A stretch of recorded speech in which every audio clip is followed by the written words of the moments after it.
Dominic, what do you think of Black History Month as a concept?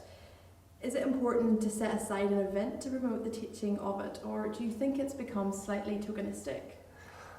Well, Black History Month is essential. If it's not pinpointed and have a set time for it, what tends to happen with this and with many things is that it gets put to the wayside.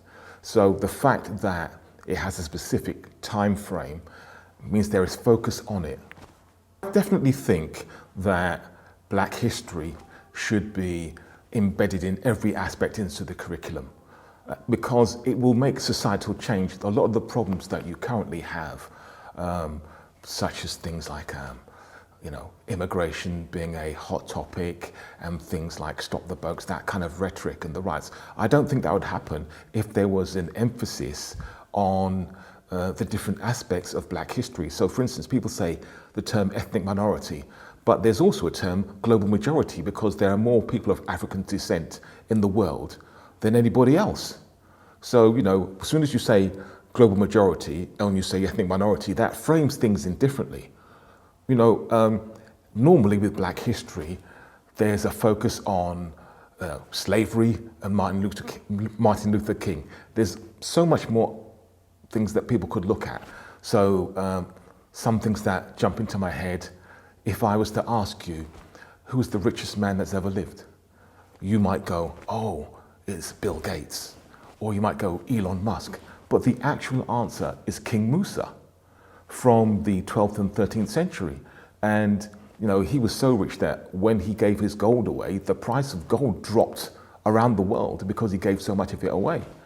And there's other things as well. So I could ask you, how long have Black people been in the UK? There have been Black people in the UK since at least Roman times. It's been documented. There's evidence. We know that there have been Black people in Tudor times. In fact, we have pictures and evidence of musicians playing in the court because they invoiced, the king to say like, okay, pay me for my services. And there's documents of him, of the king paying. So, there is evidence there, there's things there. It's easy to go, we know about Martin Luther King, we know about Nelson Mandela, we know about slavery, but there's so many other positive things that could be shone a light on. Most definitely. And I suppose as a former teacher yourself, what do you think about the children, children of ethnic minorities? Do you think that would make a big difference in their education to be taught things that's from their own communities? Yes, but it's not just for ethnic minorities or global majority children. It's for everybody because people, no matter what their background, make a contribution wherever they are. So for instance, as we've mentioned earlier about immigration, you have some people that say immigration's a bad thing, but then you've got Scotland going like, we need more people. And there's, the whole story of immigration hasn't been told. So for instance, the Windrush generation. Why the Windrush generation here? It's because after the Second World War, and this country needed rebuilding, there was gaps, there were skill shortages. Winston Churchill asked people to come back to the UK, and a lot of people went like, no, we're going to Canada. Then the British people went to Canada, went to Australia. There were skill shortages. So they put the call out to the Commonwealth and people came over. And that's a side of the Windrush story that's rarely told.